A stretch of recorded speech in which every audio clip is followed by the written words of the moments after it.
আমি যদি মার্কিন যুক্তরাষ্ট্রে বৈশা এই ভিডিওটা বানাইতাম, কবে যে আমার ঘাড় ধাক্কা দিয়ে আমেরিকা থেকে বের করে দিত। আমেরিকার নতুন আইন জানেন তো,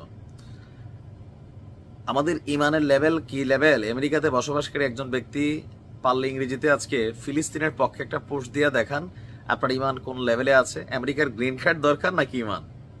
বলে যে না ভাই, ইমান দরকার নেই, গ্রিন কার্ডটা জরুরি না। অনেকের হয়তো না, মাশাল্লাহ, বাট আমার কাছে মনে হয় এরকমই। আপনি দেখবেন আমেরিকাতে বসবাসকারী অনেক ইনফ্লুয়েন্সাররা আছেন, এগুলো নিয়ে কখনো কিন্তু কথা বলেন না, আমেরিকার পক্ষে বলেন। কারণ কি, আমেরিকা ঘোষণা দিয়ে দিছে ট্রাম্প যদি আবেদন অবস্থায় থাকে তাও বাতিল, একদম কিক মেরে বের করে দিবে আমেরিকা থেকে। তো সেই জন্য আমরা হয়তো কথা বলতে পারি, কারণ আমরা আউট অফ আমেরিকা, বাট আমি আমেরিকার মিত্র দেশে থাকি। যাই হোক, যেইটা আমরা শঙ্কা করছিলাম যে যেমনি হোক ট্রাম্প ঝুঁকবে না, আপনি দেখছেন ট্রাম্প কিন্তু সহজে ঝুঁকে না, কৌশল নেয়। তারপরে যখন থেকে ঘাটটা ফালাই দিছে তখন আবার এক ফোঁটা পানিও দেয়। হ্যাঁ, শুল্ক নিয়ে কথা বলছিলাম, বাট আজকের ঘটনা হচ্ছে ইরান নিয়ে। অবশেষে ইরানের বিরুদ্ধে সিদ্ধান্ত নিয়েই নিছে। ইরানের এক ধরনের শেষ রক্ষা হয় নাই। কোথায়?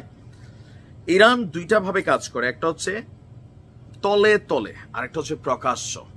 যখন তারা কথা বলে প্রকাশ্যটা নিয়ে কথা বলে, কিন্তু আমেরিকার নজর হচ্ছে তলে তলে যেটা ঘটতেছে, আইডিয়া করতেছে কিছু একটা হইতেছে, কিন্তু কি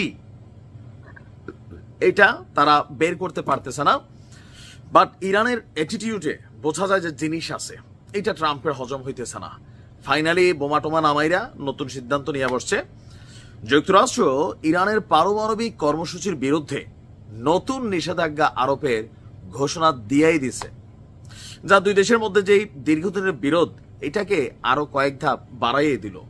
মার্কিন ট্রেজারি ডিপার্টমেন্ট বলছে তারা অতিরিক্ত ক্ষমতার অধীনে 5টি সংস্থা এবং এক ব্যক্তির উপর নিষেধাজ্ঞা আরোপ করেছে।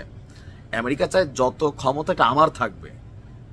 ট্রাম্প কালকে একটা ঘোষণা দিয়েছে, দেখছেন যে সবাই আমারে সার সার করতেছে শুল্ক বাড়ানোতে। কেন করতেছে? কারণ আমরা আমেরিকাটা খাই, এটা বাস্তব। আপনিও খান, আমিও খাই, মানে ডাইরেক্ট না, ইনডাইরেক্টলি বাংলাদেশকে অনেক কিছু এরা দেয়, সামরিক বেসামরিক শিল্প এরা পাঠায়, ভাই পাঠায়, এই যে স্বাস্থ্য মাস্তো অনেক কিছু দেয়।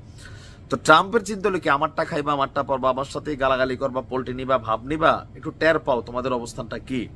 একটা টান দিছে, ওরা পৃথিবী থেকে রিকোয়েস্ট, স্যার প্লিজ আমাকে ক্ষমা করে দেও, এরকম একটা রিকোয়েস্ট গেছে। তারপর সে ক্ষমাও করছে 3 মাসের জন্য, ঝুলাই রাখছে যে উল্টা পাল্টা চললে আবার দেব।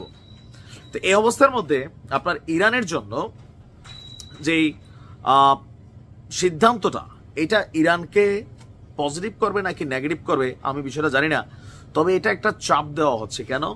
ইরান যেন যুক্তরাষ্ট্রের সাথে এই ইস্যু নিয়ে আলোচনায় বসে, কারণ ইরানকে কোনোভাবেই বাগে আনা যাচ্ছিল না এখন। কিন্তু এখন কিছুটা ভিন্নতা আসলেও আসতে পারে। কেন আসতে পারে বোঝাই, আমেরিকা করছে কি, চীন ছাড়া সবার উপর থেকে শুল্ক কিন্তু আবার তুলে নিচ্ছে।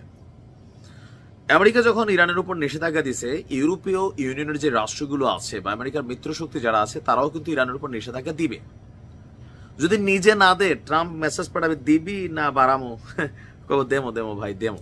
কারণ আমেরিকার সাথে ইউরোপীয় ইউনিয়নের সম্পর্ক ভালো না রাইট নাও ট্রাম্প সরকারের সাথে, কিন্তু এখন করবে। ইভেন যেই রাষ্ট্রগুলোর সাথে ইরানের সম্পর্ক আছে আরব থেকে অনারব, তাদের উপর ট্রাম্প একটা দেখবেন যে সার্বিক একটা চাপ ফেলবে। কারণ তলে তলে আমেরিকা কিভাবে খেলে কেউ বড়াইতে হইলে এটা আপনি বাহির থেকে বুঝবেন না। ধরেন ট্রাম্প একটা চিঠি লেখা পাঠা দিবে প্রত্যেক দেশে, ইরানের সাথে ব্যবসা বাণিজ্য বন্ধ করা একটা নিষেধাজ্ঞা দাও, আমরা দিছি, হ্যাঁ ভোট দাও, হ্যাঁ ভোট না দিলে কি হবে, শুল্ক কত 125 চীনের মতন দিবে মাইরা ভাই। এই ধাক্কা কে নিবে? অনেক কিছুতে ট্রাম্প রাজি করাচ্ছে। এই 3 মাস দিয়ে কি করতেছে, যে ট্রাম্পের যা যা দরকার তা আদায় করে নেবে রাষ্ট্রগুলোর কাছ থেকে। সার্বিকভাবে ইরানের উপরে একটা প্রেসার ক্রিয়েট করা হবে, যেটা ইরানের নিতে একটু কষ্ট হবে। কারণ এতদিন একটা সিস্টেমে চলছে, বাট এখন ট্রাম্প যে একটা আতঙ্ক তৈরি করছে বিশ্ব নেতাদের মধ্যে, তো সেইখান থেকে তলে তলে এরকম কূটনীতিক চাল দিলে এটি ইরানের জন্য অনেক মানে কঠিন একটা ইস্যু হবে। তারপর আমি একটা জিনিস বিশ্বাস করি, মহাপরিকল্পনাকারী ট্রাম্প না, উপরওয়ালা, তিনি যেটা রাখছেন ইরানের কপালে সেটাই হবে। বাট ইরানের জন্য দোয়া ভালো।